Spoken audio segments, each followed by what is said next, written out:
Infrastructures routières, centres de convention, les grands chantiers d'Abidjan se multiplient et certains sont peu communs.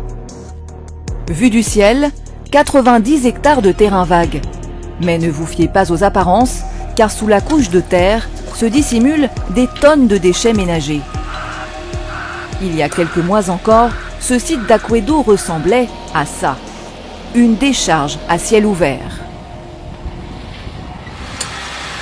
Aujourd'hui rasé en surface, il fait l'objet d'un ambitieux projet d'aménagement de parc urbain. Ça va être un immense parc, le plus grand parc d'Abidjan, et qui donc ça va être avec un traitement paysager et puis des promenades, des zones d'activité culturelle, etc. Mais avant, il faut encore poursuivre la dépollution du site. Salut les gars. À certains endroits, les déchets ont la peau dure, formant une couche souterraine de dizaines de mètres de profondeur.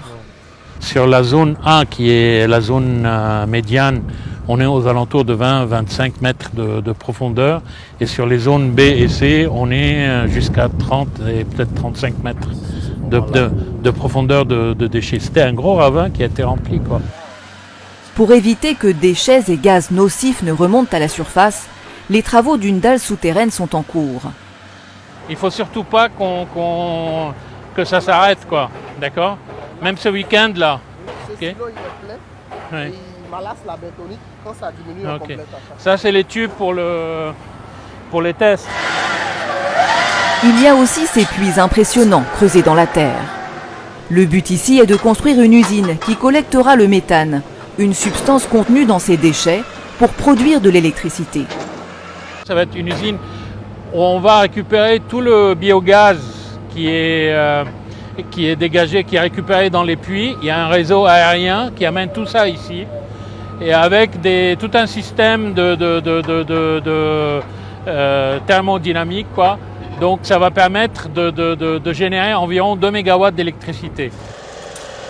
Créer de l'énergie grâce aux déchets ménagers, dont une partie sera redistribuée dans le réseau public ivoirien.